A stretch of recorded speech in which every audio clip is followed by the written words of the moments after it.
History is not something that is dead and buried in the past. It is a living, breathing story that we are constantly rediscovering. We dig in the dirt, we translate ancient texts, and sometimes we find connections that change everything we thought we knew. This is one of those moments. We are looking at a new idea, a new hypothesis.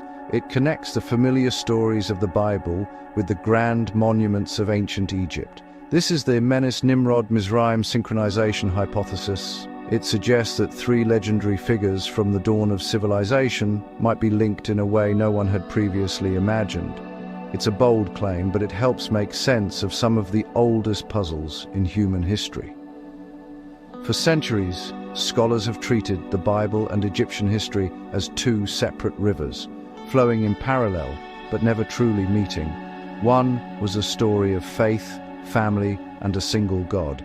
The other was a story of pharaohs, pyramids, and a pantheon of animal-headed deities. But what if they are not separate? What if they are tributaries of the same great river of human experience? This new hypothesis dares to connect them. It proposes that Menes, the first pharaoh of a unified Egypt, was not Mizraim himself, but rather Mizraim's son. And here is a crucial detail. According to this hypothesis, Nimrod, the mighty hunter from the book of Genesis and son of Cush, was actually Menes's cousin. Their fathers, Cush and Mizraim, were brothers, making Nimrod and Menes first cousins by blood. The hypothesis further suggests that Nimrod served as a temporary regent, ruling on behalf of his younger cousin Menes until Menes was old enough or ready to take the throne himself. This isn't about rewriting history with a broad brush. It's about looking closer at the details. We examine the timelines, the names, and the events described in ancient texts. We look at the archaeology, the pottery, the inscriptions left in stone. The Menes-Nimrod Mizraim hypothesis is like a key. It is designed to unlock doors that have been sealed for millennia. It offers a fresh perspective, a way to synchronize the biblical account with the archaeological record. It asks us to consider that these foundational figures, Menes, Nimrod, and Mizraim, were not just myths or legends, but real people, connected by family and circumstance, who shaped the world we live in today. The journey to understand this connection begins with a simple question. When did major events happen? If we can fix one point in time, we can begin to build a framework around it. We can start to see how the pieces fit together. This hypothesis provides a powerful anchor point, linking the construction of Solomon's temple to the reigns of specific pharaohs. From there, the entire timeline of the ancient world begins to shift. It becomes clearer, more coherent. We start to see the shadows of biblical patriarchs walking in the courts of the pharaohs, not as footnotes, but as central figures in a shared story. To build a bridge between two different histories, you need a solid foundation on at least one side of the river. For our timeline, that foundation is a date given in the Bible. The first book of Kings tells us that King Solomon began building his magnificent temple in Jerusalem 480 years after the Israelites escaped from Egypt. This is an incredibly precise number. Historians and archaeologists generally agree that the temple's construction began around 967 BC. If we trust the biblical text, we can simply count backwards. Subtracting 480 years from 967 BC gives us a very specific date for the Exodus, 1446 BC. This date is our anchor. With this date, 1446 BC, we can scan the king lists of Egypt. We can ask a simple question: who was the pharaoh at that time? According to conventional Egyptian chronology, the pharaoh of the Exodus would have been Thutmose III. He was a great warrior king, a builder of monuments, often called the Napoleon of Egypt for his military campaigns. The Bible describes a pharaoh of immense power and stubborn pride, a description that fits Thutmose III well. He ruled during the height of the 18th Dynasty, a golden age for Egypt. It was a time of unprecedented wealth and influence, a perfect setting for the epic confrontation described in the book of Exodus. The story continues. After the 10 plagues and the parting of the Red Sea, the Pharaoh who pursued the Israelites perished. The Bible is clear on this. When we look at Egyptian history, we see that Thutmose III's successor was his son, Amenhotep II. What is fascinating is that Amenhotep II was not the firstborn son. Thutmose III's eldest son, the crown prince M.N.M, mysteriously disappeared from the historical record. He never became king. This aligns perfectly with the final plague described in Exodus, the death of the firstborn. The new pharaoh, Amenhotep II, suddenly found himself on the throne, his reign beginning under the shadow of a great national tragedy. This synchronization, the Exodus in 1446 BC, the stubborn Thutmose III as the pharaoh of the oppression, and Amenhotep II as the pharaoh of the Exodus whose army was lost, is known as the Thutmose III hypothesis. It is a powerful starting point. However, ancient chronologies can be messy. Different king lists have different dates and different lengths of reign. They are often confusing and contradictory. This is where the Bible's clear generational timeline provides a unique advantage. It acts as a ruler, allowing us to measure and correct the often inflated timelines of secular dynasties, pulling ancient history into sharper focus and setting the stage for even earlier connections, such as understanding that Menes was not Mizraim himself, but Mizraim's son, and that Nimrod, the son of Cush, was Menes's cousin who served as a temporary regent until Menes could take the helm. Once we use the Exodus as our anchor, the entire timeline of Egyptian history begins to feel different. It compresses. The long, sprawling dynasties described by early historians like Manetho start to look a little bit bloated. Many scholars now believe that some Egyptian dynasties, once thought to be sequential, actually ruled at the same time in different parts of the country. This is called co-regency. Correcting for these overlaps shortens the overall timeline significantly. Suddenly, the world of the biblical patriarchs and the world of the pyramid builders are not so far apart. In fact, they might just overlap in a very direct and personal way. The book of Genesis tells us that Abraham, the father of the Israelite nation, traveled to Egypt to escape a famine. He had an encounter with the Pharaoh of that time. The Bible describes a powerful king, a ruler of a sophisticated and wealthy kingdom.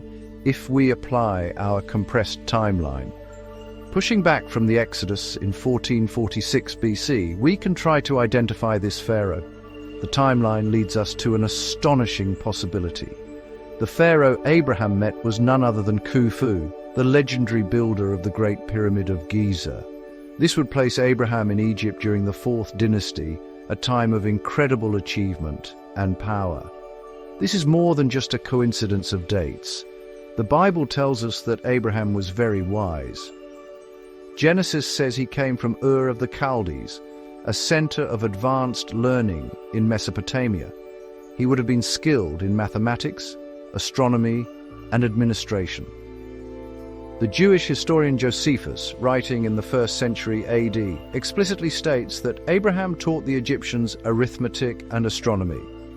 Is it possible that the knowledge needed to construct the Great Pyramid, with its precise astronomical alignments and mathematical perfection, was influenced by the wisdom Abraham brought with him from Mesopotamia? It is a tantalizing thought. The idea of a Mesopotamian scholar influencing the court of Khufu is not so far-fetched. Egypt was not an isolated kingdom. It was part of a wider, interconnected world. Knowledge traveled along trade routes, carried by merchants, scribes, and migrants like Abraham. Placing Abraham in the court of Khufu provides a logical explanation for the sudden leap in technical knowledge seen during the Pyramid Age. But to understand how this knowledge transfer could have happened, we need to clarify the relationships between some of Egypt's earliest rulers. Menes, often credited as the unifier of Egypt, was not Mizraim himself, but rather Mizraim's son. Nimrod, the son of Cush, would have been Menes's cousin. According to this new theory, Nimrod would have served as a temporary regent for his cousin Menes. until Menes was able to take the helm as Egypt's first true pharaoh. This family dynamic may have set the stage for the blending of Mesopotamian and Egyptian knowledge, and for the remarkable achievements of the early dynasties, achievements that Abraham may have witnessed and even influenced during his time in Egypt. Now we must travel even further back to the very beginning of Egyptian civilization. We travel back beyond the pyramids, beyond the written word, to the dawn of the pharaohs. Egyptian tradition tells us that the first king to unite the two lands of Upper and Lower Egypt was a ruler named Menes. His name is etched in the earliest king lists. Archaeologists often associate Menes with a king known as Narmer, whose famous palette depicts the act of unification. He was the founder, the first man to wear the double crown and rule over a single, unified Egyptian state. But where did Menes come from? The Menes-Nimrod Mizraim hypothesis offers a new perspective.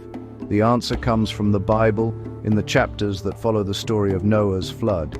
Genesis chapter 10 is often called the Table of Nations. It is a genealogy, a family tree of the post-flood world. It lists the descendants of Noah's 3 sons, Shem, Ham, and Japheth. It tells us that the son of Ham was a man named Mizraim. The name itself is significant. To this day, the Hebrew and Arabic word for Egypt is Mizraim. The Bible is telling us that the nation of Egypt was founded by and named after this specific descendant of Noah. But the story does not end with Mizraim. According to this hypothesis, Menes was not Mizraim himself, but his son, Mizraim's direct heir. After the flood, humanity began to repopulate the earth. They gathered in one place, the plain of Shinar, and began to build the Tower of Babel. Genesis tells us that God confused their languages and scattered them across the face of the earth. It was a great dispersal. People migrated in family groups, seeking new lands to settle. It is logical to assume that Mizraim, the son of Ham, led his family and his clan southwest. They would have followed the Fertile Crescent, eventually reaching the rich, life-giving valley of the Nile River. There, in that fertile black land, Mizraim established a new home for his people. This was the beginning of Egypt. Mizraim, as the founding father and patriarch, was the natural leader. But it was his son Menes who would rise to become the first true king of a united Egypt. As Mizraim's clan grew and spread along the Nile, Menes emerged as the one to establish order, create laws, and unite the disparate settlements into a single cohesive kingdom. The unification of Upper and Lower Egypt by Menes was not just a political conquest. It was the formal establishment of the nation that Mizraim had founded, now brought together under his son. According to this view, Menes was Mizraim's son, and his cousin Nimrod, son of Cush, served as a temporary regent, guiding and supporting Menes until he was ready to rule. The legendary act of Menes is thus the memory of a dynasty: Mizraim the founder, Menes the unifier, and Nimrod the powerful cousin who helped shape the earliest days of Egypt's kingdom. The story of Egypt's founding has another important character. Before Menes fully unified the two lands, there was a period of transition. Archaeologists call this the pre-dynastic period. It was a time of powerful local chieftains, of developing technology, and of conflict. One of the most famous figures from this era is known only by a title, the Scorpion King.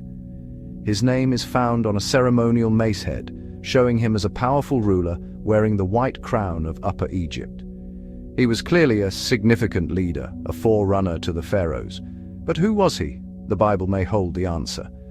Let's return to the Table of Nations in Genesis 10. The genealogy tells us that Ham had 2 sons we are interested in, Cush and Mizraim. Mizraim is the ancestor of the Egyptians, but Menes is not Mizraim himself. Menes is Mizraim's son, the one who would eventually found the Egyptian state. But the line of Cush also plays a role. The Bible says Cush begat Nimrod. He began to be a mighty one in the earth. He was a mighty hunter before the Lord. Nimrod is a towering figure in the early chapters of Genesis. He is described as a founder of kingdoms, a builder of cities, including Babel, Erech, and Akkad in the land of Shinar. He was an empire builder, a man of action. This hypothesis proposes that Nimrod, the mighty hunter and kingdom builder from Mesopotamia, is the same person known to archaeologists as the Scorpion King. How could this be? Remember the scattering from the Tower of Babel. Nimrod was a central figure there. After the dispersal, it is possible that his ambition was not contained to Mesopotamia. As a mighty hunter, he would have been a leader of men, a warrior. He may have led a band of followers on a great expedition, moving west and south, eventually entering the Nile Valley. There he would have encountered the people of his uncle, Mizraim, and his cousin, M.N.M. As a charismatic and powerful leader, Nimrod could have easily established himself as a regent in this new land, serving temporarily on behalf of his younger cousin, M.N.M. He may have acted as a pioneering king, helping to organize the early settlements and establish a system of control until M.N.M. was ready to take the helm. His symbol, the scorpion, was a powerful image in the ancient world, representing both danger and power. He was the Scorpion King, an outsider who brought a system of centralized rule, but ultimately served as a regent for Mens. He was the transitional figure, the strongman who prepared the ground for his cousin, Menes, to complete the work of unification and establish the first true Egyptian dynasty.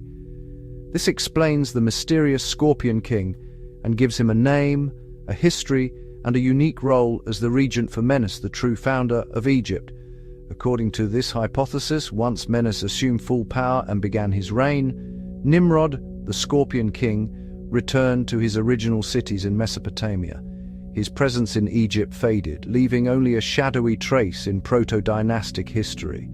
This would explain why the Scorpion King appears as a mysterious transitional figure who precedes Menes or Nama, and why his legacy in Egypt is so enigmatic. He was a powerful outsider whose story continued elsewhere, leaving Menes to establish the enduring Egyptian dynasty. What makes this Menes-Nimrod-Mizraim hypothesis so compelling is how it organizes these three figures into a coherent model, each with a distinct role in Egypt's origins. It is a model of people, state, and system. Each of the three names represents a crucial component in the formation of the ancient Egyptian nation. They are not simply three names for the same person, nor are they unrelated figures. Instead, they represent three distinct but interconnected pillars upon which the House of Egypt was built. Understanding this three-part structure helps clarify the unique roles each played in this foundational period of history. First, we have Mizraim, the patriarch. He is the people. As the son of Ham and grandson of Noah, he is the progenitor, the patriarch of the clan that migrated into the Nile Valley. His name became synonymous with the land and its inhabitants. When the Bible talks about the nation of Mizraim, it is talking about the descendants of this man, the ethnic and national group that we know as the Egyptians. He is the root of the family tree. The people are the first and most essential element. Without the people of Mizraim, there would be no Egypt. He is the biological and genealogical foundation. Second, we have Menes, the founder and son of Mizraim. He represents the state. Menes, as Mizraim's son, took on the political role of unifier and king. After his father's people settled in the Nile Valley, Menes rose to leadership and took on the mantle of kingship. He is the one who organized the tribes, established a capital at Memphis, and unified the lands of Upper and Lower Egypt into a single political entity. Menes is the throne name, or the title, of the first true king of Egypt, Mizraim's son. Mizraim is the patriarch. Menes is the king who established the state. This explains why the name Menes is found in Egyptian king lists, while the name Mizraim is used by surrounding nations to identify the country. One is an internal political title, the other is an external national identity. Finally, we have Nimrod, the organizer and cousin of Menes. He represents the system. As the Scorpion King, Nimrod, son of Cush and cousin to Menes, was the outsider, the Mesopotamian kingdom builder, who brought with him the technology of statecraft. He was a mighty hunter, which could also mean a conqueror or an organizer of men. Nimrod may have introduced the administrative and military systems necessary to control a large population and territory. He established the framework, the scaffolding of power. Nimrod served as regent or precursor, setting up the system of pharaonic rule until his cousin Menes was able to take the helm and perfect it. So we have Mizraim, the people, Menes, the state and son of Mizraim, and Nimrod, the system and cousin regent. Together, they form a complete picture of Egypt's birth. This synthesis of biblical and Egyptian history is not just an academic exercise. It is a profound reframing of our understanding of the ancient world.